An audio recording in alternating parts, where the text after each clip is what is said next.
जिस शक्ति को आप इस्तेमाल कर रहे हैं उसको रीफिल कर लेते हैं। मॉडर्न बीमारी एक और है जिसे हम टेंशन कहते हैं। टेंशन, मुझे टेंशन आ गया। पहले किसी को टेंशन नहीं आता, सबको टेंशन आना ही हुआ कि आप निकले पुरानी दिल्ली से माता जी प्रोग्राम में जाने। ये कहे कि 2 दिन बाद यहाँ पर फल लगेगा तो मैं मान जाऊँ। 2 दिन बाद 5:06 पे यहाँ पे फल लगेगा इस फूल में, ये अगर आप कह दें और करके दिखा दें तो मैं आपकी बात मान जाऊँ। और जो लोग जितना प्लानिंग करके यहाँ पर आते हैं उतने उनकी कुंडलिनी नहीं जागरूक। सहज समाधि लाभ, सहज लगती। सहज माने बिल्कुल साधारण तरीके। ऐसे ही जो लोग होते हैं उनको मिलती। अभी काहे मारो धाड़ किए हो भाई, ऐसी कौन सी आफत आ। अभी बम्बई में एक प्रोग्राम हो रहा था तो एक साहब ने कहा कि चलो भाई म्यूजिक चल रहा है, माता जी थोड़ा म्यूजिक करने में। कहा कर दो भाई, म्यूजिक करो, हम बैठेंगे आराम से, हमारे तो वाइब्रेशन चलते ही रहते हैं, आप रिसीव करते रहिए। तो उन्होंने ज़रा सा लंबा चौड़ा कर दिया ज़रा म्यूजिक, तो लोग ज़रा कहने आप जल्दी ख़त्म करो जल्दी ख़त्म करो। तो मैंने कहा भाई क्या आपको मेरा लेक्चर सुनने का है? तो मेरी तो आज तबीयत नहीं लेक्चर देने की। अपन तो तबीयत से चलते टेम्परामेंटल आदमी, तो भाई आज तो कोई तबीयत हो नहीं रही, ज़रा म्यूजिक ही सुनने दो और तुम भी सुनो मेरे साथ। आराम से तो नहीं सुनते, थोड़ी देर अच्छा म्यूजिक हो रहा, क्यों नहीं सुन रहे भाई, सुनो। ऐसी कौन सी आफत आई? मेरे तो चल ही रहे वाइब्रेशन, मैं चाहे भाषण दूँ चाहे नहीं खुद दूँ वो तो चल ही रहे, हर समय कार्यान्वित है, एक क्षण भी नहीं रुकते। अभी लेक्चर में क्या रखा हुआ मेरी समझ में आ। तब शांति से बैठे। मैंने कहा अच्छा वाला म्यूजिक चल रहा है, बीच में आप क्यों चिल्ला रहे? हम लोगों को आदत ही पड़ गई, याद से छूटती है। आराम से 5 मिनट बैठ करके हम लोग किसी से कभी बात नहीं। कोई अगर अपने यहाँ दोस्त आया तो कहेंगे चल भाई तेरे को खाना खिलाओ, बीवी घर के अंदर खाना बनाएगी, आप बैठे हो वहाँ पे पॉलिटिक्स झाड़ेंगे, कुछ होगा जो भी हो, नहीं तो टीवी लगा लेंगे, सब लोग टीवी देख रहे हैं। अरे भाई आपस में कुछ आदान प्रदान करो, कुछ बातचीत करो। आपने बुलाया है दोस्त को, आप टीवी लगा सके? आपस में अनजाने ही आप चले जाते। ये फिर दोस्ती नहीं होती। दोस्ती किसकी आज? कोई दोस्ती नहीं आती। दोस्ती तो तब आती जब आपस में कोई मजा उठाया जाए, दोस्ती उसे कहते हैं। आजकल दोस्ती का मतलब है फिर बिजनेस आ गया, नहीं तो फिर ताश खेलो, ताश खेले बैठ गए, तब तक भी ठीक है, फिर रुपया लगाया, काम खत्म। दोस्ती अगर खत्म करनी तो ताश में आप रुपया लगाइए। जिसने कोई ताश में रुपया लगा लिया वो काम खत्म, ये बात होती। अब हमने ये कहा कि आप बैलेंस में रहिए। बैलेंस में रहने का तरीका ये, जरा से हल्के होइए, जरा भागा दौड़ी कम करिए, जरा बैठिए, जरा देखिए, मजा देखिए। सवेरे सूरज उगता है, आकाश में देखिए कितने सुंदर रंग आते हैं, यूं ही चला जाता है उसका। शाम को सूरज डूबता है, इतने सुंदर रंग उठते हैं, वैसे ही चला जाता है। कितने ही फूल खिलते हैं, कितने ही बाहर आती है, कितने ही रंग बदलते हैं, ऐसा ही सारा शाम चला जाता है। कितने ही लोग मिलते हैं, सबसे मिलते हैं और बगैर मिले ही वो लोग चले जाते हैं, बिल्कुल अजनबी, कभी जाना ही नहीं। कोई मरता है तो चलो भाई उसके लिए फूल बेच दिए, हो गया काम खत्म। अब जहाँ सबसे ज्यादा रजोगुण हो गया वहाँ तो यह हालत है कि कोई मरता है, बाप भी मरता है तो पेपर में आ जाता है भाई मर गए, तो बाप पहले से पैसे दे जाते हैं कि भाई मैं मर जाऊंगा तो मेरे एक सूट सिला देना नया, मेरे को पहना देना। और वहाँ लिखा जाता है कि फलानी तारीख को आप आके देख लीजिए उनकी बॉडी, वो दिखा देती कि भाई देखो इनको सूट सिला दिया, अब ये मर गए।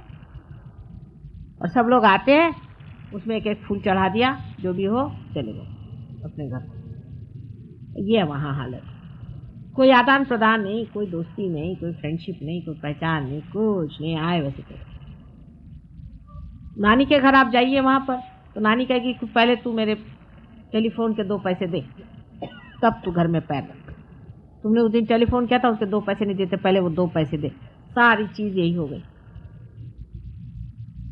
इस तरह के आर्टिफिशियल जीवन में भी इम्बैलेंस आ जाता है, क्योंकि आर्टिफिशियलिटी के साथ रहना पड़ता है। किसी के घर जाइए, साहब खाने पे बुलाते हैं, 8 बजे के घर 8:30 बजे हो गए तो माँ चीखना शुरू कर दिया कि अपने घर खाने को नहीं मिलता है साहब। देर हो गई तो कौन आफत आ गए, आ गए 8:30 आए चाहे 9 बजे आ गए, क्या हो, आओ बैठो आराम करो। पंक्चुअलिटी चाहिए। पंक्चुअलिटी काहे की नहीं चाहिए इतनी ज़्यादा, ज़रूरत से ज़्यादा करने की पंक्चुअलिटी ज़रूरत है। हाँ पंक्चुअलिटी एक ही चीज़ में होनी चाहिए कि अपने अंदर जो परमात्मा का कॉल है उसकी और पंक्चुअलिटी होनी चाहिए। इस वक्त परमात्मा ने हमें याद किया है, फौरन ध्यान में चले जाओ। वाइब्रेशंस आ रहे हैं, फौरन ध्यान में चले जाओ। उस मामले में नहीं है पंक्चुअलिटी हमारे अंदर। इससे क्या होगा? पंक्चुअलिटी से हुआ क्या? जिन देशों ने बहुत पंक्चुअलिटी रखी, उन्होंने क्या अचीव किया? यही सुसाइड। पंक्चुअलिटी से वो लोग सुसाइड करते, सुसाइड का भी टाइम लिखते। हमारे यहाँ पंक्चुअलिटी पहले होती थी वो इस तरह से कि हम लोग पंचांग देख करके पंक्चुअलिटी बनाते। ये मुहूर्त अच्छा है, इस मुहूर्त पे ये कार्य करने से अच्छा हो, ठीक है। उसमें तो कुछ तो आपने कंसल्ट किया सुपीरियर पावर्स को, परमात्मा के कुछ लेन देन को कंसल्ट किया। लेकिन ये जो बिल्कुल ही हमारी दैनंदिन इस तरह की जो पंक्चुअलिटी और जिस तरह का हम लोगों का बिल्कुल यांत्रिक जीवन हो गया है, जीवन से आप लोग ऊब जाए, परेशान हो जाए, घबरा जाएंगे। वही सवेरे उठना, वही दाढ़ी बनाना, वही मुंह धोना, वही दफ्तर जाना, वही आते, फिर वही घर पे आना, फिर वही बातें, फिर आप लोग घबरा जाएंगे। और घबराहट से फिर शुरू क्या होगा?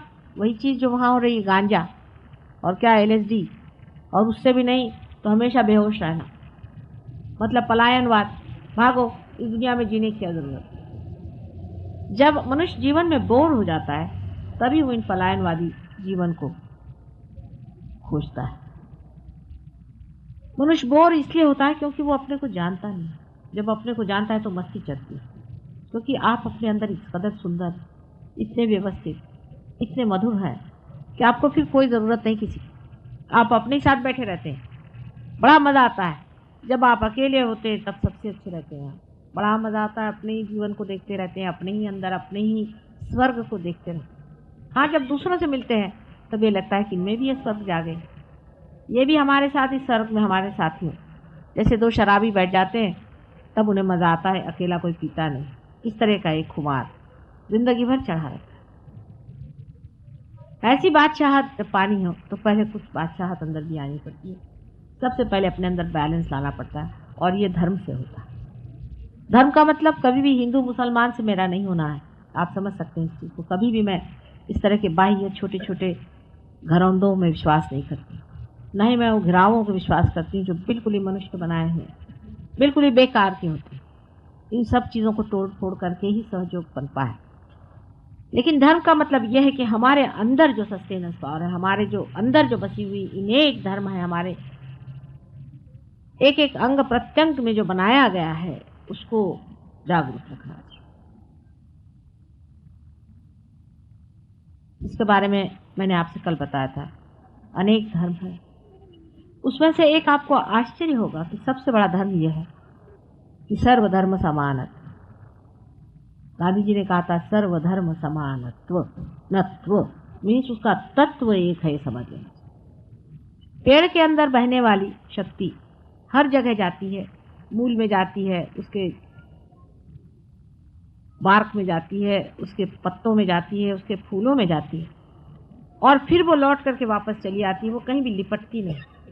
इसी तरह का निर्वाज, इसी तरह से अलग रहने वाला जो प्रेम है और जो शक्ति है, उस शक्ति में जो एक तत्व चारों तरफ घूम रहा है, उसी प्रकार सारे ही धर्मों में एक ही तत्व घूम रहा है। और वो सीधा साधा सरल तत्व एक ही है कि जब धर्म की स्थापना हमारे अंदर हो जाती है, जब हम किसी भी धर्म के तत्व से प्लावित हो जाते हैं, उस तत्व को जब हम अपने अंदर पूरी तरह से स्थापित कर लेते हैं, तभी हमारा इवोल्यूशन हो सकता है। जैसे कि हिंदू धर्म के लोगों को एक ही तत्व सीखना चाहिए कि सबके अंदर एक ही आत्मा का वास है, और जाति पाति आदि चीजें ये जन्म से नहीं होती, ये कर्म से होती। यही तत्व हिंदू धर्म का है, और इसमें दूसरा कोई सा भी तत्व नहीं खोजना है। अगर इस तत्व को आपने पा लिया तो आप असली हिंदू हो गए, बाकी तो आप अहिंदू। चाहे वो अपने को मुसलमान कहलाए, चाहे वो अपने को ईसाई कहलाए, एक ही शक्ति। हम लोग तो शक्ति के पुजारी हैं ना हिंदू। एक ही शक्ति सबके अंदर बसती है, और जिस कर्म में मनुष्य लीन होता है उसी कर्म से वो जाना जाए। माने जो ब्रह्म कर्म में लीन है वो ब्राह्मण है, जितने सहयोगी हैं सब ब्राह्मण। जो ब्रह्म में लीन होता है वो ब्राह्मण है। जो आनंद को सत्ता में खोजता वो क्षत्रिय है, और जो आनंद को पैसे में खोजता वो वैश्य है, और जो आनंद को किसी की सेवा में खोजता है वो शूद्र है। सोचिए आपको आश्चर्य होगा। हमारे अंदर तो सेवा भाव का बड़ा भारी आदर्श है, सबकी सेवा करनी चाहिए, इसकी सेवा करो, उसकी सेवा करो। अब देखिए इसे शूद्र क्यों कहा गया, ये सोचने की बात, बड़ी आश्चर्य की बात है कि कोई किसी की सेवा करे तो शूद्र क्यों। ये बड़ी सूक्ष्म बात है। इस सूक्ष्म बात को अगर आप समझ लें तो आप हिंदू धर्म का इसे समझ लें। किसी की सेवा जो करे सो शूद्र है, क्योंकि दूसरा कोई है ही नहीं। अगर हम आपको ठीक करते हैं, आपकी मालिश करते हैं, आपका सर ठीक करते हैं, तो हम अपने को ठीक कर रहे हैं असल में, क्योंकि हमारा ही सर पकड़ा हुआ है, आपका पकड़ा है। हमारे आप अंग प्रत्यंग है, तो हम अगर इसे ठीक नहीं करेंगे हमारे अंग प्रत्यंग को, तो हमें ही तकलीफ होती है। दूसरा कोई है ही नहीं जिसने ये आइडिया ले ली कि मैं दूसरे की सेवा कर रही हूं, बहुत ही शुद्र आइडिया। जिसने ये सोच लिया कि मैंने बड़े बड़े अनाथालय बना लिए, मैं जाता हूं गरीबों की सेवा करता हूं। कौन है गरीब? आप हैं गरीब। मुझे गरीबी इसलिए करती है कि ये मेरा ही पार्ट एंड पार्सल है। अगर कोई इंसान संसार में गरीब है तो वो मेरे लिए थ्रेट है, मैं ही गरीब हूं। इतनी बड़ी उच्च कल्पना को जब आप निम्न दिशा में देखते हैं, इसीलिए ऐसे आदमी को शुद्ध है। इसीलिए ऐसे कोई भी बादशाह नहीं कहता कि मैं किसी की सेवा करता हूं, वो देता, उससे बहता है, वो सेवा नहीं करता। सेवा में एक बड़ा सूक्ष्म मूर्खतापूर्ण एक अहंकार। किस पे उपकार आप करने जा रहे हैं? ये सब आपके अंग प्रत्यंग शरीर में है, और इसीलिए सहयोग में जब आप कलेक्टिव कॉन्शियसनेस में आ जाते हैं तो आपको आश्चर्य होता है कि किसी की विशुद्धि चक्र में पकड़ है, अगर कोई बीमार है तो आपका भी पकड़ता है। आप कहते माँ इसका विशुद्धि पकड़ रहा है, जल्दी छुड़ाओ, क्योंकि आपसे रहा नहीं जाता है, वो आपका अंग प्रत्यंग बन जाता है। और आप कहते नहीं माँ देखो इसका पकड़ रहा है, मतलब ये कि आपका खुद पकड़ रहा है। देखिए आप कितने एकाकार हो जाते हैं। ये सिर्फ लेक्चर की बात नहीं होती कि हाँ सब धर्म एक है, हिंदू मुसलमान पारसी ईसाई सिख सब एक हैं, ये कहने की बात नहीं होती, वो होता ही है। कोई भी आदमी आपके सामने, आप कहेंगे माँ देखिए इसका ये पकड़ रहा है, और आपकी उंगली में पकड़ रहा है, पकड़ आपकी उंगली रही है, आप कह रहे इसका पकड़ रहा है। जैसे आपने अपनी उंगली ठीक कर ली, वो भी ठीक हो गया, आप भी ठीक हो गए। ये बड़ी सूक्ष्म से सूक्ष्म बात। इसकी सूक्ष्मता को वही पकड़ सकता है जिसमें सूक्ष्म बुद्धि है। इसलिए जो आदमी ऐसा कहता कि मैं बड़ा संसार में उपकार करता हूँ, और मैं बड़ी मिठाइयाँ बांटता हूँ, और मैंने लंगर खोल रखे हैं, वो महामूर्ख और शूद्र है। किसी पे भी उपकार करने का मनुष्य को कोई अधिकार नहीं। उपकार तो एक ही करता है, परमात्मा, और वो भी अपने ही ऊपर उपकार कर रहा है, किसी दूसरे पे नहीं। जब वो अपने से नाराज हो जाता है तो तहस नहस कर देता है, जब अपने से प्रसन्न होता है तो सब ठीक ठाक कर देता है, और जब किसी पे उपकार करना होता है तो वो सारे संसार को उबार देता है, क्योंकि संसार भी परमात्मा ही है। विराट के अंग प्रत्यंग में सारा संसार है। जैसे समझ लीजिए कि अगर ये लाइट है परमात्मा की, और उसके सामने अगर विराट का चित्र है, तो इससे जो प्रोजेक्शन बाहर आ रहा है स्क्रीन पे, वही सारा संसार है। अब अगर इस विराट में कोई तकलीफ है तो वो वहां भी दिखाई देगी, अगर वहां कोई तकलीफ है तो वो यहाँ दिखाई देगी। उसको ठीक किए बगैर विराट ठीक नहीं होने वाला, उनकी तबीयत ही नहीं ठीक होने वाली, ना उन्हें आराम मिलने वाला। ये मैं आपसे सच कहता हूं। आपको आश्चर्य होगा, एक बार मेरे पैर में लगी चोट, तो हमारे साथ एक डॉक्टर थे, उनका मैं माता जी आपको वाइब्रेशन दी। मैंने कहा अच्छा हो बेटे, जो तो वाइब्रेशन। जैसे उन्होंने मैंने पैर पे हाथ रखा, उन्होंने धड़ धड़ वहाँ से वाइब्रेशन आने लगे। मतलब जब कभी चोट लग जाती तो वहाँ से डबल वाइब्रेशन आता। अगर मैं थक जाती हूँ तो मैं से ट्रिपल वाइब्रेशन आता। जब मैं बीमार हो जाती हूँ वहाँ से ऐसे वाइब्रेशन आएंगे जैसे आप सब लोग बीमार हैं। समझ लीजिए बहुत से लोग दिल्ली शहर में बीमार हैं फ्लू से, तो मुझे भी फ्लू हो जाएगा। और उसमें से जो वाइब्रेशंस निकलेंगे उस वक्त वो आपके फ्लू को ठीक करेंगे, और जब वो निकल जाएंगे तो मैं भी ठीक हो जाऊंगी। क्या अजीब सी चीज है ऐसी चीज, यही होता है। ये बड़ी सूक्ष्म चीज है, और इसे आप समझें और इसे आप देखें और इसका साक्षात्कार करें। आप में से ऐसे भी यहाँ लोग हैं कुछ जिन्होंने बात देखी, ऐसा ही होता है। जैसे कि समझ लीजिए कोई एंटीबॉडीज अंदर में तैयार होती हैं और वो बहने लग जाती है। इसलिए हमारे संतुलन में जो हमने पहले ही से कहा है, सबसे बड़ी चीज़ है कि हमें धर्म के तत्व समझ लेने चाहिए। सर्वधर्म समान बहुत ज़रूरी चीज़ है। कोई भी आदमी अगर कट्टर हो, इन्होंने बड़े बनाए कट्टरपना के नमूने बना रखे हैं। हिंदू धर्म में बड़ी अच्छाई एक ही है कि उन्होंने कोई एक मनुष्य जाति पर कोई लगाया नहीं कि भाई तुम ईसा मसीह है या कोई मोहम्मद सादी है। एक अच्छाई ये हो गई, लेकिन उन्होंने सोचा जब इससे गए तो अब कुछ और दूसरा बना, क्योंकि ये तो गई बात कि जितने ईसाई हैं वो पार हो गए या जितने मुसलमान हैं उनका ठीक हो गया, तो अब उसका कैसे किया जाए। तो वो कहते हैं कि अच्छा ठीक है, इसका अगर नहीं हो रहा तो दूसरा इलाज बना।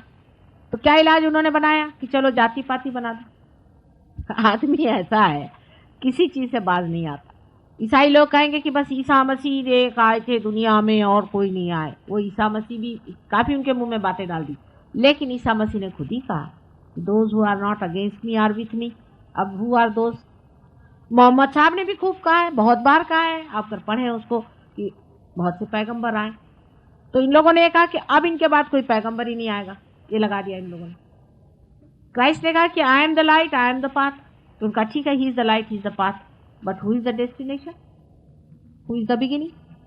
भाई लाइट है, पाथ है, उसकी और भी तो चीजें हैं, आगा पीछा भी है उसका।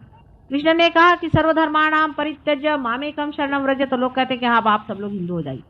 इसका मतलब ये इतने जड़ हम लोग हैं, जिसने जो कहा उसको बड़ा ही जड़ कर दिया। हर एक तत्व को जड़ करने में मनुष्य बहुत होशियार हो जाता है, और इसीलिए जितनी भी सूक्ष्मता है खोती गई है। आपको कुंडलिनी के बारे में मैंने कल सब चक्रों के बारे में बताया था। कुंडलिनी क्या है, वो किस तरह से उठती है, कैसे चढ़ती है, क्या बात है। कुंडलिनी सूक्ष्म शक्ति है। वास्तविक सदाशिव की शक्ति हमारे सर पे हमेशा विराजमान है, और सदाशिव की शक्ति जो है ये ब्रह्म शक्ति है। अब सदाशिव कौन है उससे पहले की बात करें तो ऐसा ही समझ लीजिए कि सदाशिव और शक्ति ये दोनों एक ही चीज़ है, जैसे सूर्य और उसका प्रकाश होता है। लेकिन क्रिएशन जब करने का हुआ, अनेक बार हुआ क्रिएशन, एक बार नहीं अनेक बार हुआ, तब सदाशिव और शक्ति अलग हट गए, दो अंग हो गए उसके। शक्ति ही कार्य करती है, सदाशिव जो हैं वो सिर्फ साक्षी स्वरूप देखते हैं शक्ति का कार्य। शक्ति कार्यान्वित होती है। अब हम शक्ति को समझते हैं, जैसे कि समझ लीजिए आज यहाँ एक शक्ति आई है आपके सामने, आप लाइट देख रहे हैं, पर आप जानते हैं कि इसी लाइट से आप गैस भी चला सकते हैं, इसी लाइट से आप चाहे तो पंखा चला सकते हैं, इसी लाइट से चाहिए तो आप जनरेटर चला सकते हैं, इसी लाइट को आप चाहे तो कन्वर्ट कर सकते हैं मैग्नेट। पर आप उस शक्ति को नहीं समझ सकते हैं जो शक्ति सारा कार्य करती है, सारा ऑर्गेनाइज करती है, सब कोऑपरेशन करती है, इंटीग्रेट करती है और जो प्यार करती है।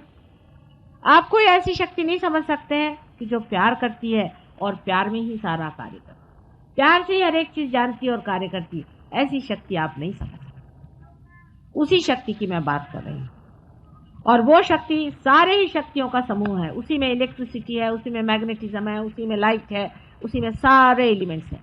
अब आप यहाँ देखिए कि जो हमने चित्र बनाया है विराट का, इसके सर पे सदाशिव की शक्ति है और सदाशिव का पीठ भी है, इसलिए उनकी वहाँ शक्ति। इसके 3 अंग हो जाते हैं। आप देखिए ऊपर से हमने बताया, वहाँ से जब खींचिए एक ऐसी आती है, एक ऐसी आती है और एक बीच में, और एक जो सदाशिव स्वयं है शक्ति आती है, और जो स्वयं सदाशिव है उनका असर हृदय में आता है शिव के रूप। ये जो 3 शक्तियाँ हैं इनको महाकाली, महालक्ष्मी, महासरस्वती ऐसे 3 शक्तियों के नाम से कहा जाता है। अब अंग्रेजी में इसका कोई नाम नहीं है, मैं नहीं जानती अंग्रेजी में इसे क्या कहा जाता है। आप कहेंगे बहुत ही आउट ऑफ डेट चीज़ है, क्योंकि जो कुछ सनातन है वो अपने देश में आउट ऑफ डेट हो गया, और जो अंग्रेज़ों का है वो सबसे बेस्ट हो गया। जब अब ये सहयोग हमारा इंग्लैंड और अमेरिका से यहाँ आएगा तब लोग समझेंगे। हम लोगों को सीधे समझ में बात नहीं आती। जब इंग्लिश लोग सहयोग, आपको मेरे पे लिख ही रहे हैं 2 आदमी, एक इंग्लिश लिख रहे हैं, एक फ्रेंच लिख रहे हैं, जब ये चिट्ठियाँ लिख के आएंगे तब यहाँ के लेडीज़ और यहाँ के जेंटलमैन जो हैं, जो कि सिवाय टेल कोट के बाकी सब अंग्रेज हैं, वो समझेंगे, लेडीज एंड जेंटलमैन, क्योंकि हिंदुस्तानी यहाँ बहुत कम, सभी वो ही लोग हमारा अभी तक गाइडेंस कर रहे हैं। इनका नाम महाकाली, महा सरस्वती और महालक्ष्मी ऐसा है। लेकिन संस्कृत भाषा की विशेषता ये है कि एक एक अक्षर मंत्र, देवनागरी लिपि में एक एक जो हम अक्षर, अक्षर जो अक्षर नहीं, जितना हमने अ आ इ जो कुछ है वो सारा ही उस कुंडलिनी में घूमने वाला शब्द है। वहां वो शब्द निकलता है। मनन में हम लोगों ने इन शब्दों को सीखा है और तब लिखा है। अंग्रेज लोग कहते हैं कि मगर जैसा बोलते हैं, ऐसा हमने एम सीखा। मगर फगर से हमारा कोई मतलब, इन्होंने जानवरों से भाषा सीखी, हमने मनुष्य के अंदर बहने वाली कुंडलिनी से भाषा सीखी है। जब कुंडलिनी ऐसे घूमती है तो आवाज वो करती है श स स, यहाँ पर नीचे में हर जगह उसके अलग अलग शब्द है। जैसे यहाँ हम शब्द, दो शब्द होते हैं, वो जो हम जिसे ओम कहते हैं, जिसे हम ओम करके लिखते हैं, ओ जैसे जो लिखते हैं, जो आप जिसे लिपि में ओम लिखते हैं, वो यहाँ आप देख सकते हैं कि यहाँ पर ओम ही जैसा जब कुंडलिनी जागृत होती है तो यहाँ जब उस पर लाइट पड़ती है तो ये जो चक्र है यहाँ पर ओम ऐसा ही लिखा होता है जैसे आप लिखते हैं। और जो अ आ ई जो भी लिखा है आप लिखते हैं देवनागरी में, संस्कृत भाषा में, वो भी हमारे अंदर जब कुंडलिनी वहाँ पर आघात करती है, जिस वक्त उसके निनाद होते हैं, तब वो निनाद और उसका लिखना भी घटित होता है। इतनी बारीक क्या आपकी संस्कृति है और कहाँ से आई है, जो सारी मननों से उतरी हुई है। कोई हम लोगों ने बाहर से सीखी हुई आर्टिफिशियल चीज़ें नहीं है।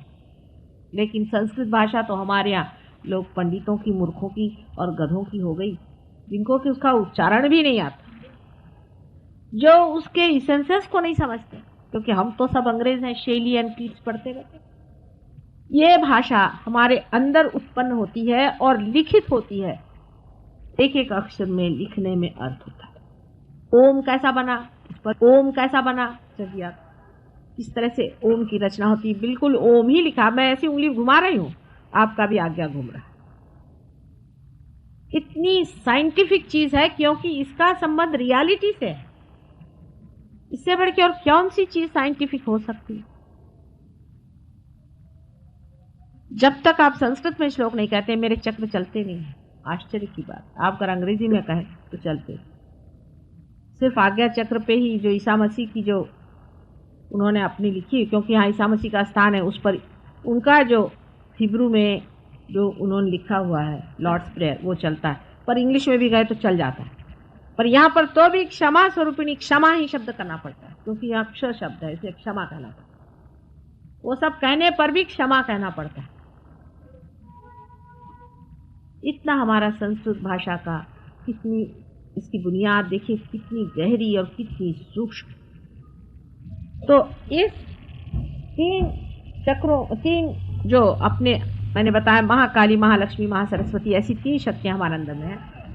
इनको ही ऐं रीम क्लीम ऐसे कहते हैं, क्योंकि इनका निनाद ऐं रीम क्लीम ऐसा होता है। रीम रा, ये एनर्जी का शब्द है। रा जैसे राधा, रा माने एनर्जी, धा माने धारने वाली, राधा, राम।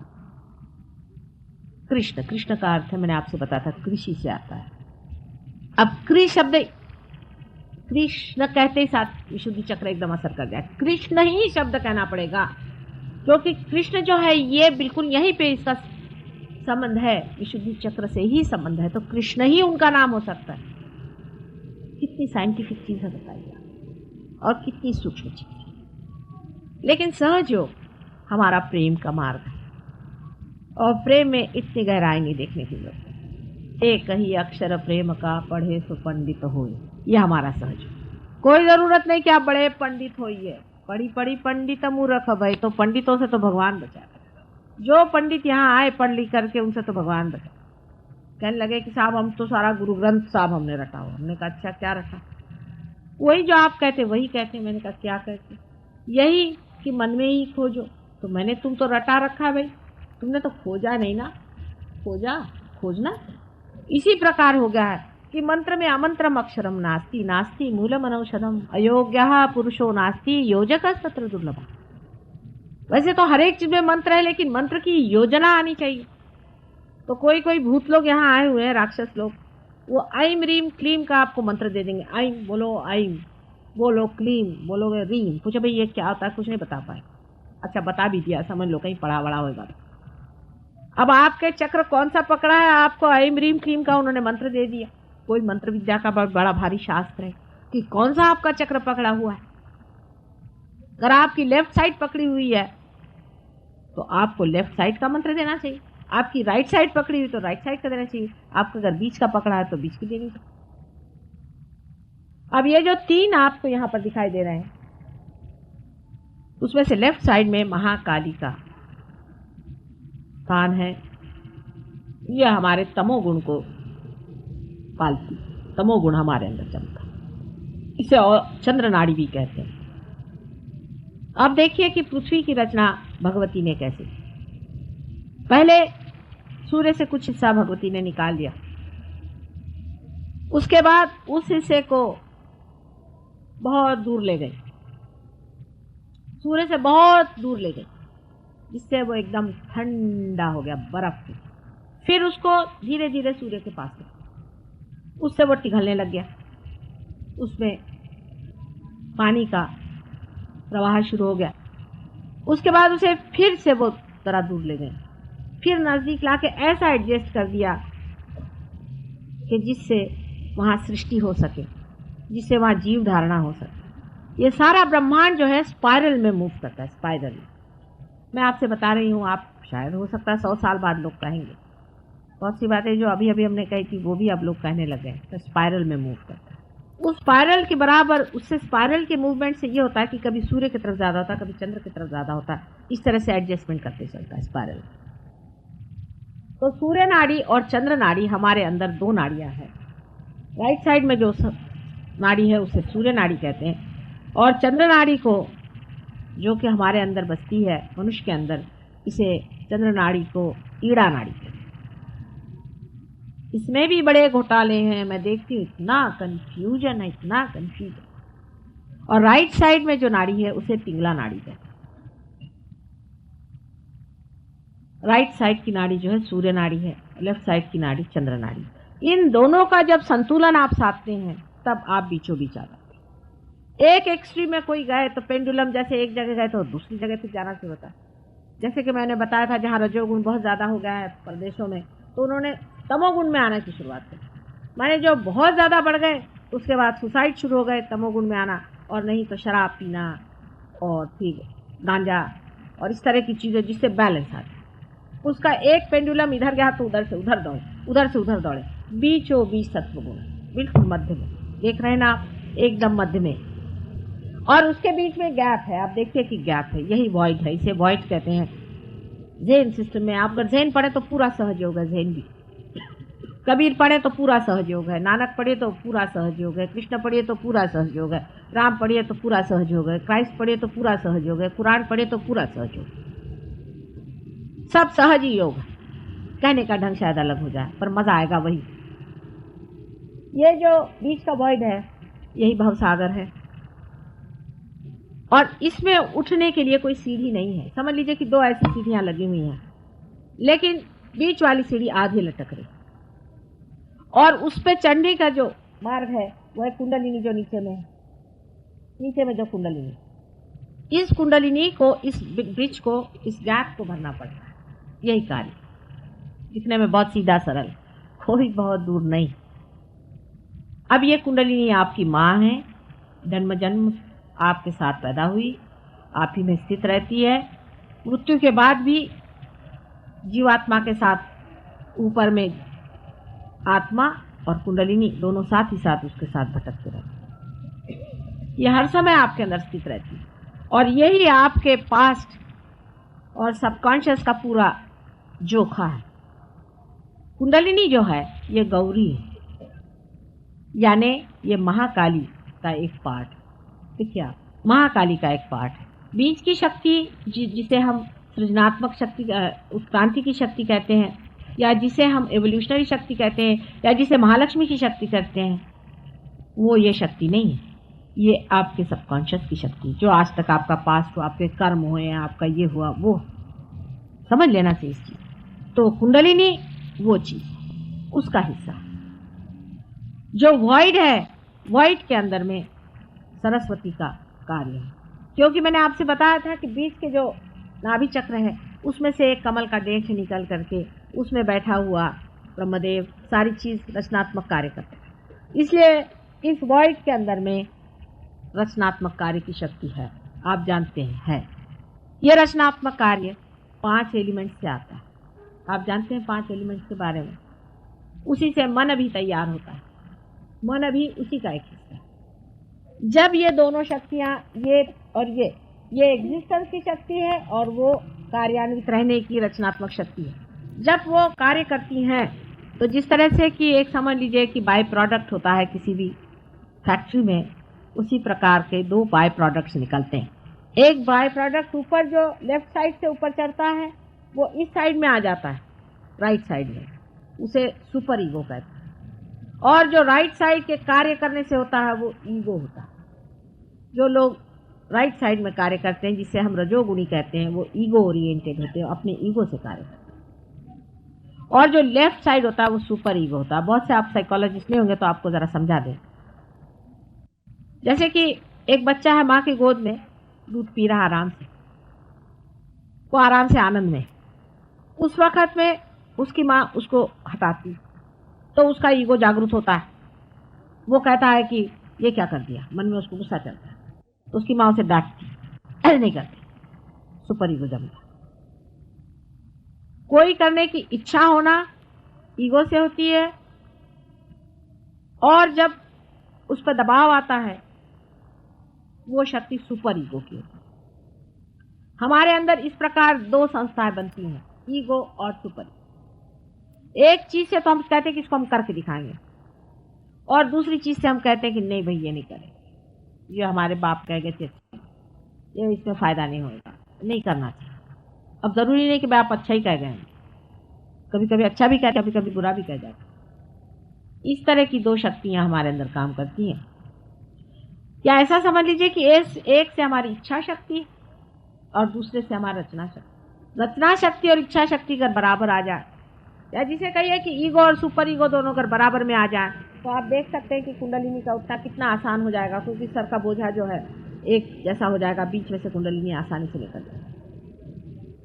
इसीलिए संतुलन की बहुत ज़रूरत है। माँ संतुलन ही पे बोल रही हैं, बार बार घूम घाम करके संतुलन पे आते हैं। अगर आपके अंदर संतुलन नहीं है तो कुंडलिनी जागरूक होकर के ब्रह्मरंध्र से नहीं निकले। संतुलन का एस्टैब्लिश होना बहुत ज़रूरी है, और उस संतुलन के लिए ही मैं आप लोगों से कहती हूँ कि आप लेफ्ट से राइट पे जाइए, क्योंकि ईगो यहाँ पर बढ़ गया है। समझ लीजिए पूरा ईगो है, यहाँ के बलून ईगो ने दबा दिया है सुपर ईगो को नीचे। तो आपसे मैं कहती हूँ कि आप इस तरह से ऊपर उठाइए, तो ऊपर ईगो उठेगा और ईगो नीचे आ जाएगा। फिर आप उठाइए, फिर आप करिए, धीरे धीरे करते करते ये हो जाएगा कि बीचों बीच आ जाएगा। वो भी मेरी और हाथ करना पड़ेगा, नहीं तो आपका हाथ से थोड़ी कुछ उठने वाला। जैसे बीच में आ जाएगा कुंडलिनी उठ के खट से उतर जाएगा। अब कुंडलिनी सब जानती है, समझती है, आपका सब उसको पास मालूम है। आपने जो गलतियां करी, जो कुछ भी आपने अपने साथ जातियां करी हैं, जैसे आप किसी गुरु के पास गए, कुंडलिनी आपकी जानती, उठेगी नहीं, फ्रोजन कुंडलिनी। इसीलिए आपने देखा होगा कि किसी ने बताया मेरे गुरु थे तो मैं सर पकड़ के बैठ जाती, गई कुंडलिनी काम से, अब तो हाथ जोड़ो इनको भैया, अब क्या करें। अब लोगों को ये लगता है कि माता जी क्यों गुरुओं को बुरा कहते हैं, क्योंकि अगर तुम्हारी कुंडलिनी उन्होंने फ्रीज कर दी तो मैं आपका क्या करूँगी। और दूसरा ये कि आपका क्या होगा, कितना सर्वनाश है। सोचो, आप ही सोचो कि आपका कोई उद्धार नहीं हो सकता, आप पार नहीं हो सकते, जन्म जन्मांतर तक नहीं हो सकते। और ये कहने पर भी लोग कहते हैं कि नहीं हमारे गुरु तो बड़े अच्छे। फिर सोचते हैं क्या इन पे एकदम भूत बाधा है क्या। कितना भी कोई परेशान करे, कुछ भी तकलीफें हो, सारा शरीर भी टूट जाए, हार्ट से भी मर जाए, तो भी वाह हमारे गुरु बड़े अच्छे। इसका कारण क्या? इसका कारण एक ही सीधा सरल बैठता है कि कोई ना कोई आपके ऊपर पकड़ है, आप सोचना ही नहीं चाहते असलियत को क्या है। अब ईगो किसी आदमी का बहुत जबरदस्त बड़ा होता है, अब उसके अनेक तरीके हैं, आपसे मैंने पहले ही बताया। ईगो की बीमारी ऐसी होती है कि वो बीमारी पता ही नहीं चलती। अगर आपका तमोगुण ज़्यादा हो, सुपर ईगो ज़्यादा हो, तो आदमी के बदन में, उसका बदन टूटेगा, वो कहेगा माँ मुझे यहाँ दुखता है, मेरे पैर पकड़ गए, मैं जकड़ गया हूँ, पता नहीं कोई तो भी मेरे गर्दन में बैठ गया है, उसको पता चलता है। पर ईगो तो अपने ही को अपने ऊपर बिठाया होता है, तो वो तो घोड़े पे चलता है। वो तो उसके पास आप जाइए तो मेरे को ही लेक्चर देना शुरू करता है। मैंने कहा अच्छा भैया, अभी गई थी मैं कोई मिनिस्टरों के पास में, उन्होंने मेरे को ही लेक्चर देना शुरू कर दिया। इधर आप लोग का प्रोग्राम होने वाला, तो उन्हीं को मैं लेक्चर अभिभूत सुनती रही। मैंने कहा वाह भाई वाह, ये रोज़ लेक्चर देते हैं, अभी इनको एक में ही चाहिए थी लेक्चर सुनाने की। अच्छा भाई सुना लो, तुम्हारा भी मन हो जाए, इधर तुम लोग बैठे रह गए, मैं वहीं बैठे रह। ऐसा चलता है। इसलिए ईगो ऐसी चीज़ है, इसको अहंकार एक बार हो जाए, उसको समझाना बहुत मुश्किल होता है। सूक्ष्म अहंकार भी बहुत होता है। जैसे किसी ने कुछ पढ़ लिख लिया, तो मेरा तो इस पर विश्वास ही नहीं, माता जी की कुंडलिनी उठती है। अब साहब आपका विश्वास ही नहीं, मैं तो विश्वास ही नहीं कर सकता। आपका विश्वास किस चीज़ पर है? आपने क्या जाना, आपने क्या देखा? आप आइए देखिए। और आपका विश्वास नहीं है या है, इससे क्या फ़र्क पड़ने वाला है भगवान को? आप आए, मुझे पूर्ण विश्वास भगवान पे है। माने आप कहाँ के अफलातून हो गए? अरे ये सृष्टि क्या आपने बनाई थी? क्या आपके बाप ने बनाई? इस पेड़ के नीचे जो बैठे हुए हो, ये क्या आपने बनाया? मुझे पूर्ण विश्वास परमात्मा पे है। इस तरह से जो मनुष्य बातें करता है, बुझाती हंसी, जिसने सारी सृष्टि की रचना की, जिसने सारा संसार बनाया, जिसने आपको बनाया, आपके बच्चों को बनाया, जो चीज़ संसार में आज जगमगा रही है, वो सारे जिसकी कृपा दृष्टि से हो रहा है, उसके ऊपर आप विश्वास करते हैं, बहुत उपकार करते हैं आप। परमात्मा पर अगर विश्वास ही नहीं है, तो आपसे बढ़ के अक्लमंद कौन होगा? तो वो पागल जैसी बात है। क्योंकि मैं जब पैदा हुई तो मुझे लगता है मैं कौन से पागल खाने में आ गई। फिर ये कि हाँ मैं तो सब कुछ जानता हूँ, मतलब हाँ मैंने पढ़ा था सारी, मैं ये किताब पढ़ के आया, उसमें ये था। अब किताब कहीं भी किसी भी छाप खाने में आप छपा दीजिए, छप जाती है। कोई भी छाप सकता है जिसका मन हो छापे। और भगवान के ऊपर अगर कोई छापे तो कोई उसके लिए नियम नहीं है, कोई कायदा कानून नहीं कि उसको पकड़े भाई तूने ऐसे क्यों छाप। अगर कोई कहे भगवान का यह हाल है तो हाँ भाई है, वो कहे कि भगवान का वो हाल है तो है।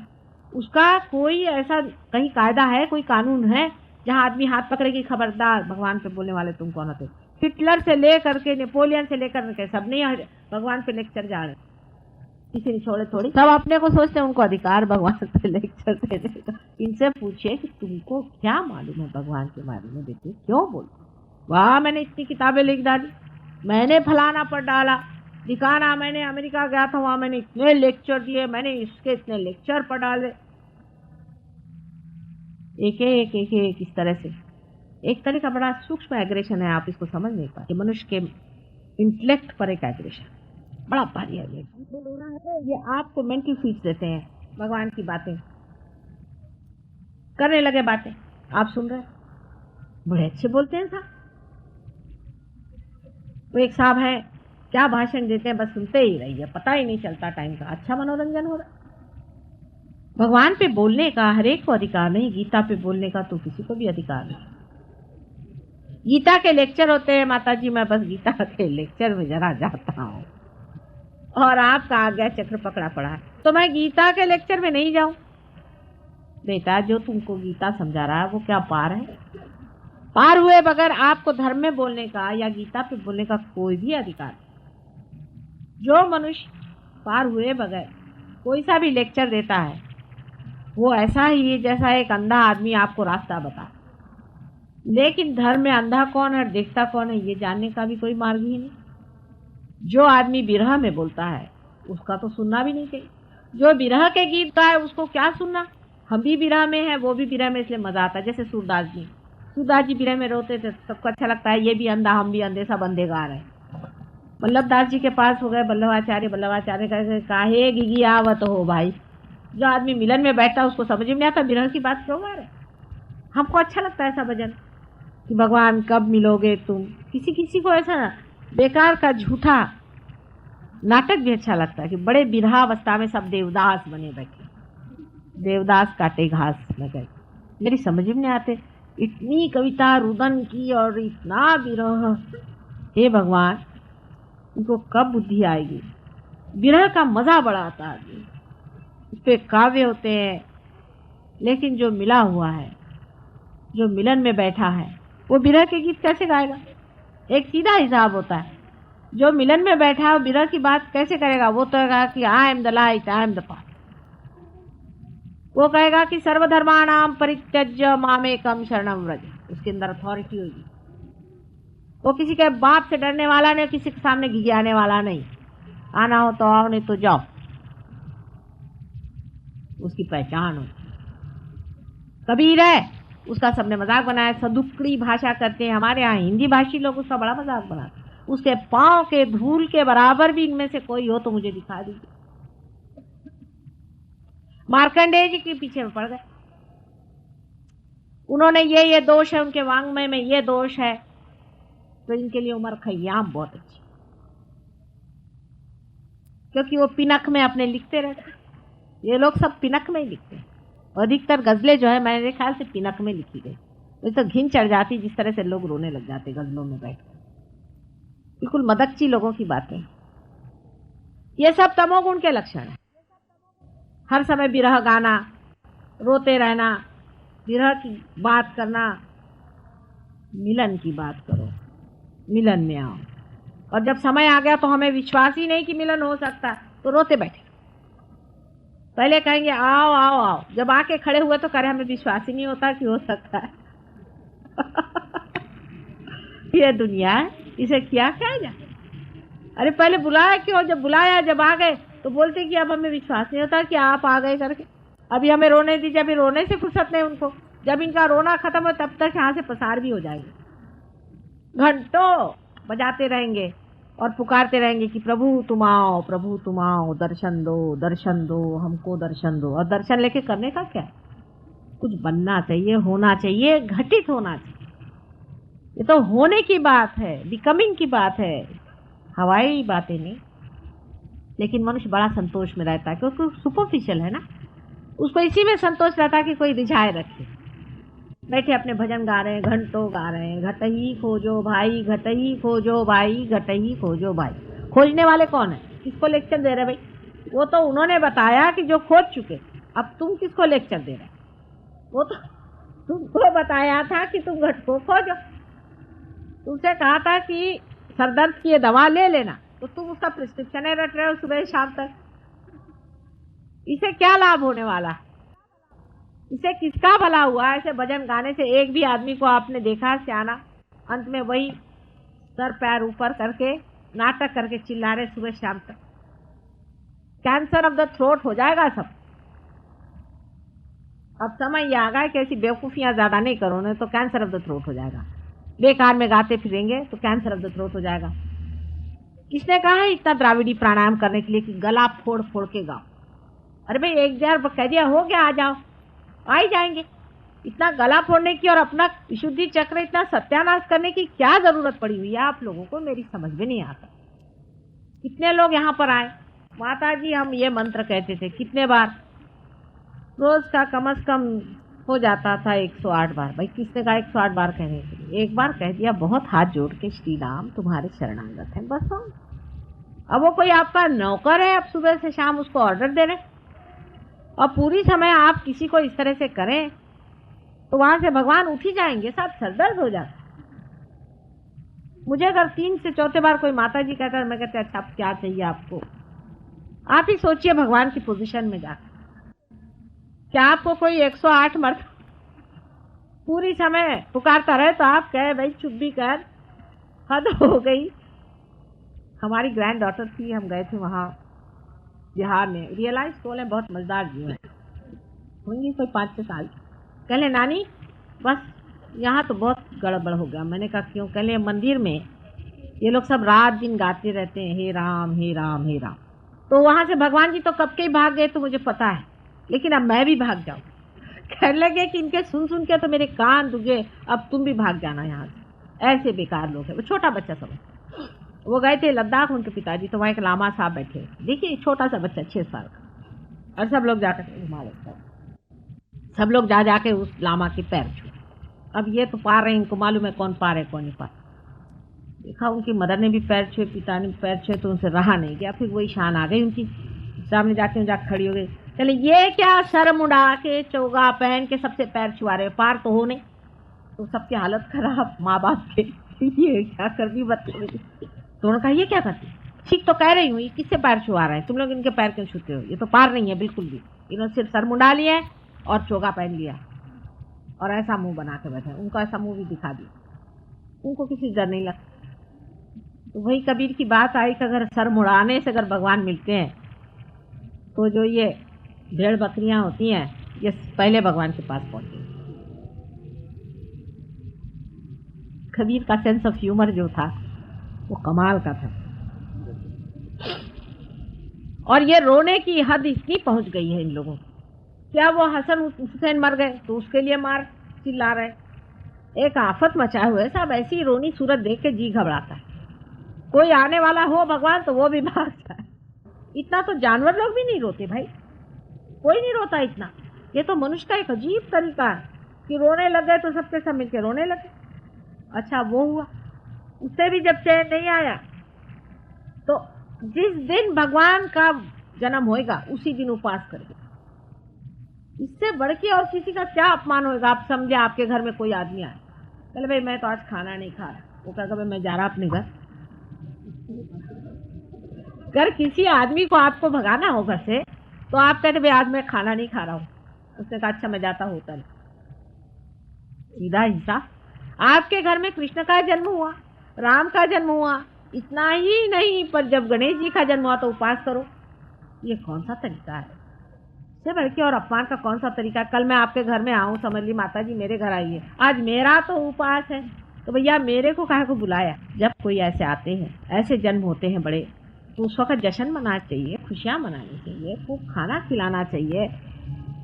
गणेश जी को मोदक पसंद है तो मोदक बांटिए, उस दिन उपवास करेंगे। और जिस दिन नरक चतुर्दशी है, जिस दिन के नरक के द्वार एक ही दिन खुलते हैं, उस दिन सवेरे 4 बजे उठ करके नहा करके खाने को बैठेंगे। बताइए, सब उल्टी चीजें समझ में नहीं आती। ये किसने सिखाई, ये ब्राह्मणों ने बेवकूफ बनाया है या तो ये राक्षसों के धंधे। मेरी तो ये समझ में नहीं आता कि ये उल्टी बातें कहाँ से आ गई।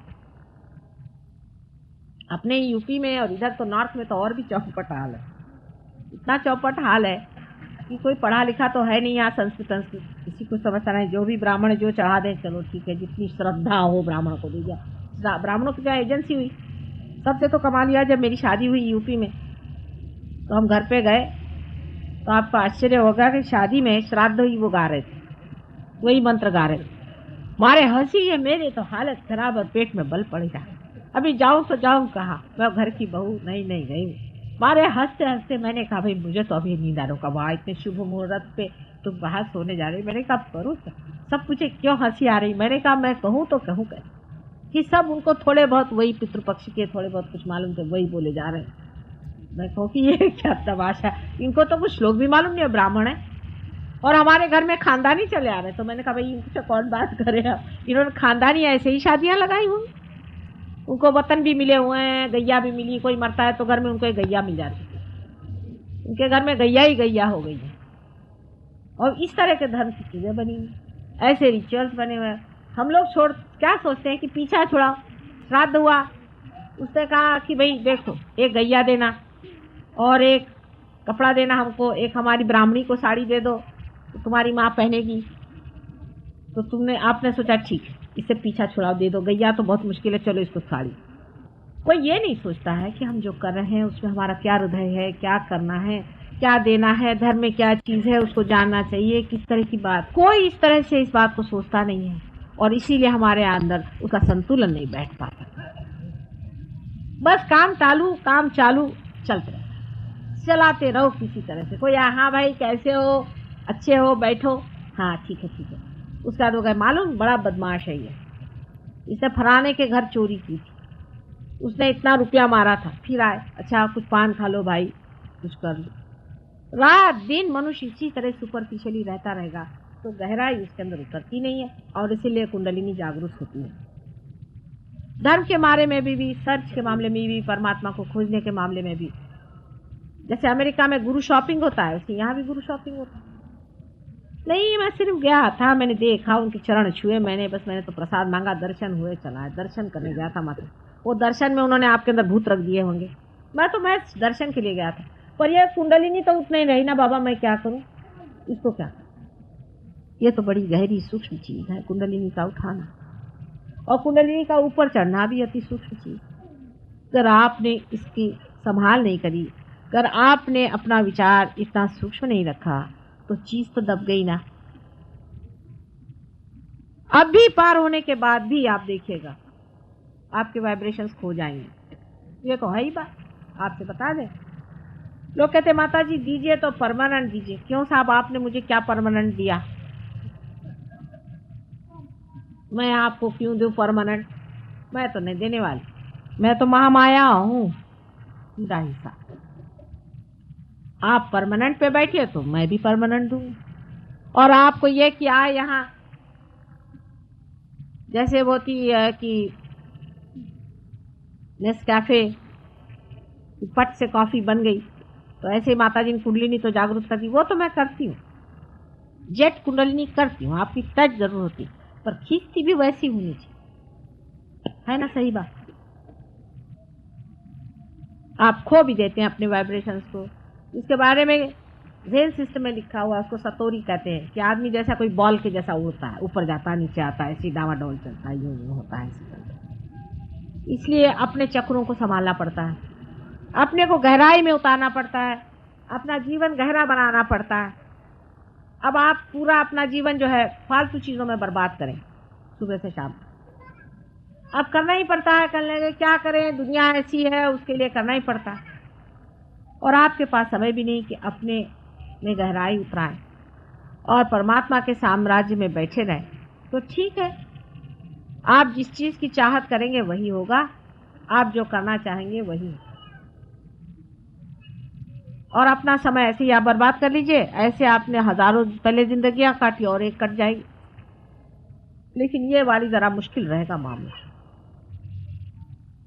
क्योंकि फिर पता होगा कि बड़ी गलती कर गए। सत्य को मना करते करते जो रियल सत्य आ गया उसको भी मना कर गए। वो तो देखना तो चाहिए ना, समझना तो चाहिए। उसको पाने के बाद भी जो आदमी खो देता है, तब तो ये समझना चाहिए कि इनके लिए व्यर्थ ही हुआ। दिल्ली शहर की ये हिस्ट्री है, दुख के साथ कहना चाहिए कि हर समय काफ़ी लोग पार हो जाते हैं, पर जमते नहीं, जमने वाले बहुत ही कम होते हैं।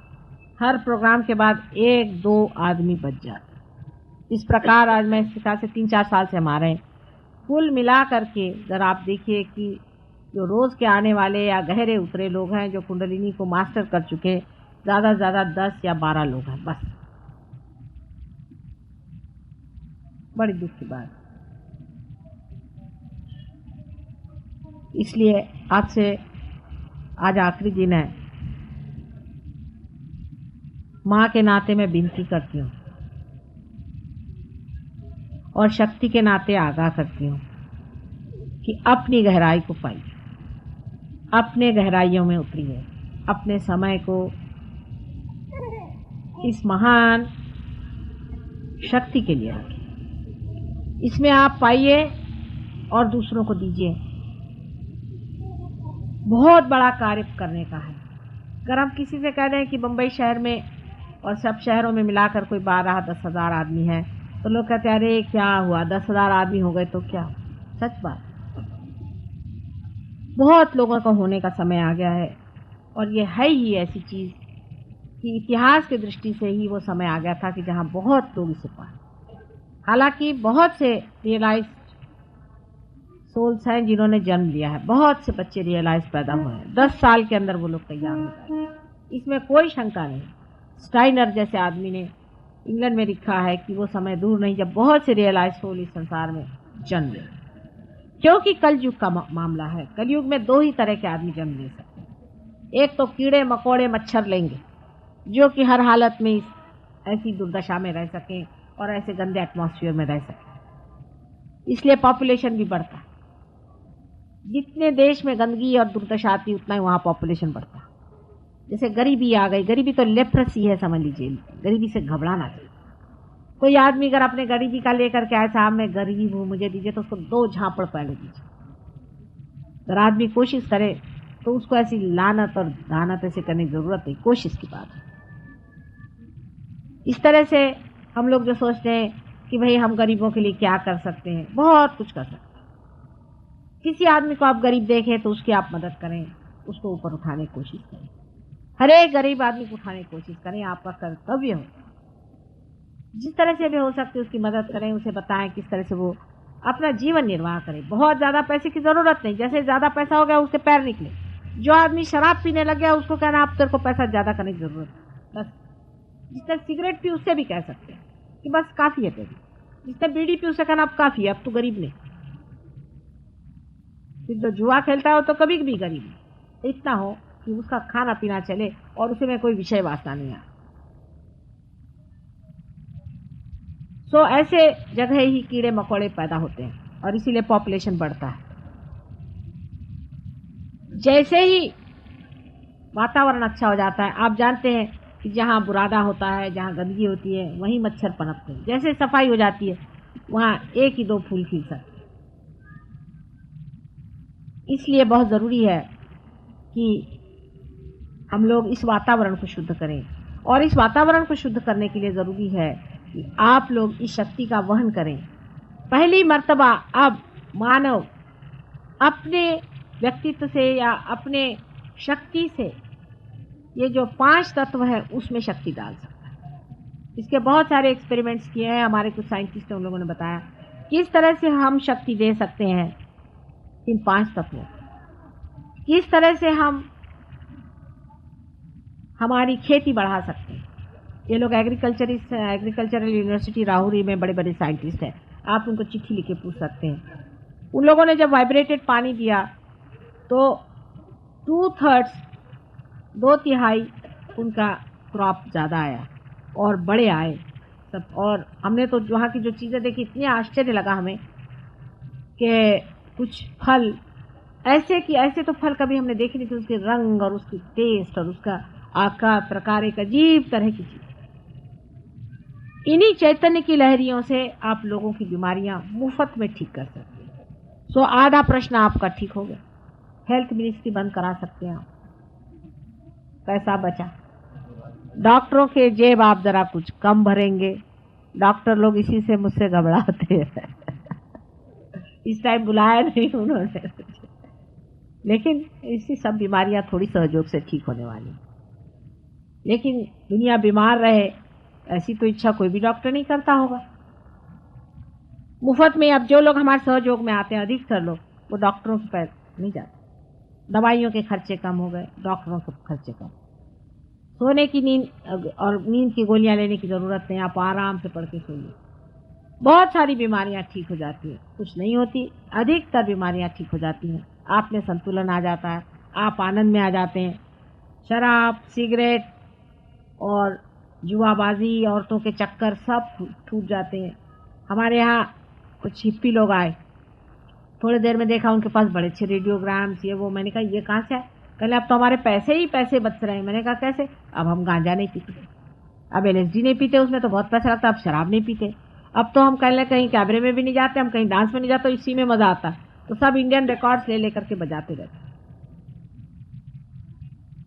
अब आप सोचिए, और घर में उनकी शोभा आ गई, रौनक आ गई, सब आनंद से सब लोग रह रहे। मियाँ बीबी के झगड़े टूट गए, दूसरों की बीवियों के साथ भागते नहीं, अपनी बीबी को प्यार करते हैं, और बीबी भी ठिकाने से आ गई, सब आराम हो गया, सुव्यवस्था हो गई, राम राज्य आ जा सकता है।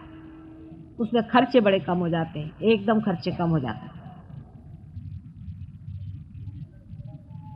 मनुष्य मौके पर पहुंचता है, जो कुछ उसको खरीदना है वाइब्रेशन से देखता है। जो आदमी वाइब्रेशंस पे जीता है वो बहुत बड़ा संग्रह नहीं कर पाता, ज़्यादा उसके पास चीज़ हो जाती तो बांटने शुरू कर देता है। संग्रह बहुत ज़्यादा नहीं करता, उसको बांटने का मज़ा आता है, देने का मज़ा आता है। वो अपनी जो वर्च्यूज़ हैं, जो अपनी गुडनेस है, उसको एंजॉय करता है। वो अगर सच बोलता है तो उसका मजाक उठाता है। आपने बहुत से लोग देखे होंगे, वो कहते हैं आजकल ईमानदार लोगों का दुनिया में कोई ठिकाना नहीं। ये बिल्कुल बेवकूफ़ी की बात है। आप ईमानदार हैं, यही तो मज़े की चीज़ है। ये सब बेईमान है और आप ईमानदार हैं, ये बड़ी शान की चीज़ है। ये आपका गौरव है, आपका ताज है। उसके लिए आप कहते हैं कि ईमानदार की कोई दुनिया में पूछ नहीं, पूछ काहे को लगाने को चाहिए। इसकी क्या जरूरत? अरे आप ईमानदार आदमी, दुनिया में लोग कहते हैं कि शास्त्री जी इतना ईमानदार थे कि मरे तो उन्होंने डेट्स अपने छोड़ गए। अब वो डेट्स छोड़ गए, यही उनका गुण हो गया। देखिए सारी दुनिया उन्हीं का इसी चीज को उनको गुण दे रही कि उन्होंने डेट्स छोड़ दी। अपने गुणों पर आदमी को आनंद आता है, अपने गुणों से वो प्लावित होता है। एक सती साध्वी स्त्री है, वो अपने सतीत्व और अपने पातिव्रत्य पे उसके आनंद में रहे, अपने गुणों का आनंद आता है, अपने मजे का आनंद आता है। फिर को आप कोई शराबी को देखते हैं कि शराब पी रहा है तो उस पर दया लगती कि भाई देखो मैं तो आराम से बैठा और ये कहाँ मरा जा रहा है। फिर ये नहीं लगता कि ये शराब पी रहा है और मैं तो बिल्कुल ही पुराने ढंग का हूँ, मैं पी नहीं पाता। इन्फीरियरिटी कॉम्प्लेक्स की जगह आदमी को लगने लगता है कि ये आदमी बेचारा कहाँ से दयनीय दशा में आ गया। उल्टी दशा आ जाती, हंसी आने लगती है और बेवकूफ़ी के पे आश्चर्य लगता है। जब ऐसी कोई बातें करता है आदमी तो उसको लगता है कि सब कैसा बेवकूफ़ आदमी कैसी बातें करे।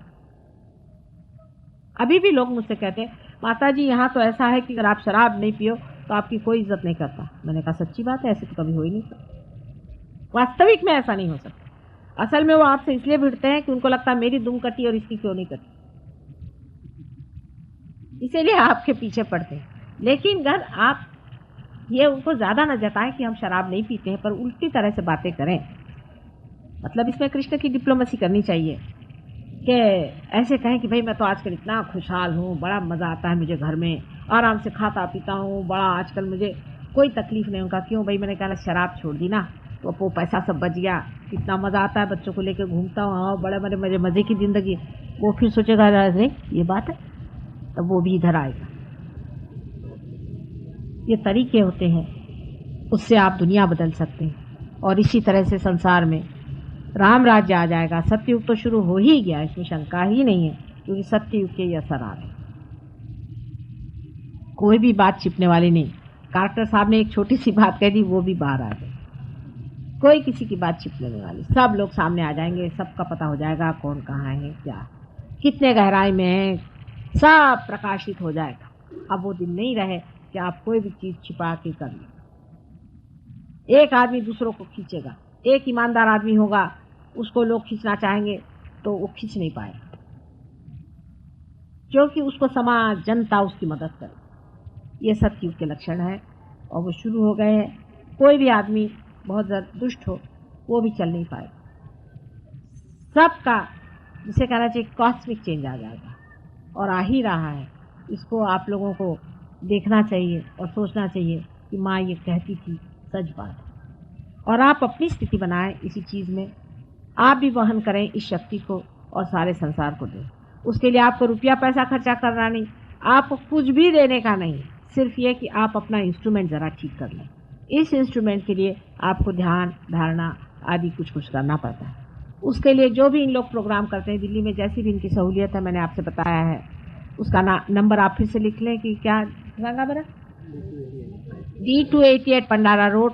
आप वहाँ पर खबर लें, आप सब लोग लिखें D288 पंडारा रोड, वहाँ उनसे बातचीत करें एवरी फ्राइडे फ्रॉम 6 to 7। वहाँ से आप जब भी फ़ोन करके वैसे भी पूछें, बताएंगे। कुंडलिनी के बारे में आज बहुत दिनों बाद एक किताब भी प्रकाशित हो गई है, वो भी आप ले लें, उससे भी आप समझ लें कि कुंडलिनी क्या चीज़ है और उससे क्या क्या घटित होता है और किस तरह से ये कार्यान्वित होती है, इसमें कौन सी विशेषता है। अगर आप इस चीज़ को बिठा लें अपने अंदर, संभालें, इसमें रजें, तब मज़ा आएगा। ये रजने वाली चीज़ है और अब वो समय आ गया है कि परमात्मा का साक्षात, सत्य का साक्षात, जो कुछ ले गए हैं उसका फुलफिलमेंट, उसका कंप्लीशन, उसकी पहचान पूरी तरह से आप चैतन्य की लहरियों से कर सकते हैं, क्योंकि आपके अंदर एक नई चेतना, जिसको वाइब्रेटरी चेतना कहते हैं, वो आ गई। चैतन्यमय चेतना आ गई, माने आपकी जो भी अवेयरनेस है उसके अंदर में लाइट आ गई है और उसके थ्रू आप सिद्ध कर सकते हैं कि परमात्मा है या नहीं, परमात्मा की शक्ति क्या है, वो किस तरह से चलती है, हमारे अंदर चक्र है या नहीं, चक्र के अंदर में डेटीज हैं या नहीं, ये सब चीज़ों का किस तरह से उत्थान होता है, ये हमारी किस तरह से हम दूसरों को ठीक कर सकते हैं, किसमें क्या बीमारी है, अनेक छोटी छोटी चीज़ों तक आप इसको डिसाइड कर सकते हैं। जैसे कि एक साहब आए, कहने लगे कि माँ हम बाज़ार गए और हमने कहा कि ये चीज़ खरीदे कि नहीं खरीदे। मैंने कहा आप वाइब्रेशन देख लेते। एक बार हम जा रहे थे तो किसी ने कहा कि हम एकदम वाइब्रेशन आए, तो हमने कहा माँ कहीं आई होगी, तो पहुँच गए वहीं पे। वो कहा देखो माँ हमको तो वाइब्रेशन आ गए, हम पहुँच गए। स्टेशन पर हम एक दिन, ये लोग परेशान थे, अभी तक पहुँची नहीं माँ, तो उनको एकदम से वाइब्रेशन आ गए कि माँ तो पहुँच गई। कहने कहा कहीं तो पहुँची गई, हम भी वहाँ पहुँच गए। तो वाइब्रेशंस जो है वो आपस में बोलते रहते हैं, बताते रहते हैं, बराबर ठीक ठाक करते रहते हैं। इसके इतने कमालात हैं, इतने कमालात हैं, मैं आपसे बता नहीं सकती। उदाहरण के लिए एक साहब यहाँ दिल्ली में आए थे, मैंने आपसे बताया, यहाँ आए तो उन्होंने कहा कि अब हम तो जानते नहीं दिल्ली में जाए कहाँ, तो बस उनका माँ को याद करा। इतने में सामने देखते हैं तो एक साहब चले आ रहे हैं, तो उनका क्या आप कौन है? तो कहले मैं तो माँ का भक्त हूँ। कहले मैं भी माँ का भक्त हूँ। उन्होंने उनके वाइब्रेशन देखे, कहले भाई हम तो आपको जानते हैं, आप तो माता जी निर्मला देवी ने आपको जागृति दी। कहले हाँ। कहले आपने कैसे पहचाना? वाइब्रेशन आ रहे। कहले आपके भी आ रहे, चलो दोस्ती हो गई, ये पहचान हो गई कि हम एक ही माँ के बेटे। चाहे आप अमेरिका चले जाओ, एक साहब अमेरिका गए, उनका ऐसा ही हाल हो गया। वो कहले साहब आई वॉज लॉस्ट, और वहाँ एक साहब मुझे मिले, तो उन्होंने कहा कि साहब आपके वाइब्रेशन आ रहे। कहले हाँ मुझे भी वाइब्रेशन आ रहे। तो कहले आप माता जी के शिष्य? कहले हाँ। तो चलो भाई अपन चले साथ। इसी तरह से अनेक काम बनते जाते, जहाँ जाइए वहाँ वाइब्रेशन से पता चलता कि ये सुगंध है ना, हर एक आदमी पहचान लेता। कुत्ते बिल्लियाँ तक आपको पहचान लेंगे कि आप वाइब्रेशन वाले आदमी हैं। वाइब्रेशन छोटे छोटे बच्चे भी पहचान लेते हैं। बताते हैं कि स्कूल में हमारे यहाँ 5 लड़के हैं, वो है पार, बाकी तो नहीं। कौन पार है कौन नहीं है फौरन पता चल रहा है। जो पार है वो अपना भाई हुआ बहन हुई, क्योंकि माँ के ही तो सब बच्चे हुए। ये नई चीज़ अंदर में आ जाती। और आप सोचिए आपके कितने ही भाई बहन अमेरिका इंग्लैंड में है, वो उस तरह के नहीं जैसे ये गुरुजी लोगों के होते हैं, उस तरह के नहीं, आपके असली, आपके लिए दौड़ेंगे, आपके लिए सब कार्य करेंगे। एक साहब राहुरी से जा रहे थे, अपने बोरे ले जा रहे थे, चीनी के बोरे ले जा रहे थे। ऊपर से बरसात हो गई, उनके सब बोरे भीग गए। उन्होंने कहा कहीं रोकेंगे तब होगा, नहीं तो हमारी तो सारी चीनी बेकार गई। इतने में जाकर कहने अच्छा चलो कहाँ जाए, तो जहाँ रुक जाए वहीं रोके। तो जहाँ रोका वहीं पे वाइब्रेशन आने लगा। भाई यहाँ कहाँ वाइब्रेशन? तो देखा कि रास्ते पर मेरा बोर्ड लगा। कभी यहाँ कहाँ बोर्ड लगा? अंदर गए तो बंगले के अंदर में, वहाँ पर हमारा सेंटर। वो कहा आओ भाई। तो कहा कि भाई हम तो देखते देखते आए, दुनिया में बैठी हुई हैं। और वो जो जहाँ हम गए थे उन्होंने हमसे बताया, फिर उनसे पूछा कि हाँ वो आए थे हमारे। तो इनका बैठो, सवेरे उठ के देखा तो बोरे वोरे सब सूख गए थे, फिर से उठ के गए, जितना पैसा था उतना मिल गया। लक्ष्मी जी की कृपा तो बड़ी होती, हाँ होती, इसमें कोई शंका नहीं, असली होती है, असली लक्ष्मी जी कृपा होती है। एक हमारे पास में एक साहब आते थे, बहुत दूर से, कलवा से, बड़े शरीफ आदमी, लेकिन गरीब खेती का काम करने वाले। मैंने उनसे कहा हर बार एक एक हार लेके आते हो, कितना खर्चा पड़ता होगा, क्यों इतनी परेशानी करते हो, हर बार नहीं करना। तो मुझे कहने लगे कि माँ तुम्हारी कृपा से लक्ष्मी की कृपा हो गई। मैंने कहा कैसे हुई भाई? कहने लगे कि हमारा एक खेत था, ऐसी पड़ा रहता था, उसको हम जोतते नहीं थे क्योंकि उसकी मिट्टी ज़रा चिकनी ज़्यादा थी। तो एक सिंधी आए मुझसे, कहने भाई तुम्हारी एक मिट्टी बड़ी अच्छी है, हमको तुम दोगे? काहे के लिए? ईंटें बनाने के लिए। तो उसको 10 गुना दाम उसी मिट्टी का मिलता था। खेत तो खेत बनाएगा और उसकी मिट्टी उठा के लेना, 10 गुना दाम मिला। कल आप ही की कृपा से हुआ, सहयोग के बाद ये हुआ, कल हम कभी सोच भी नहीं सकते। ऐसे अनेक लोगों को फायदे हुए हैं। तो आपके प्रमोशंस भी हो जाते हैं, सरकारी नौकरों को बहलाने के लिए कह रहे हैं। पहली चीज प्रमोशन होनी चाहिए, प्रमोशन हो जाए, आप अजात शत्रु हो जाते हैं, आपके शत्रु जो है आपसे हट जाते हैं। प्राइवेट वालों का भी फायदा हो जाता है, लेकिन सबसे बड़ी चीज़ है कि अपनी नाभि साफ रखनी पड़ती है। आपकी नाभि खराब है और आप चाहें कि लक्ष्मी जी जागृत नहीं हो, और नाभि खराब करने के लिए उसकी शुद्धता रखनी पड़ती है, उसके बारे में सोचना पड़ता है। एक साहब थे, वो हमें आए, कल हमारे यहाँ तो कोई आता ही नहीं, हमारा दुकान ही नहीं चलता है, पुणे की बात है। तो हमने कहा अच्छा हम आएंगे कि हम उनके दुकान पे गए, उनको जागृति दी।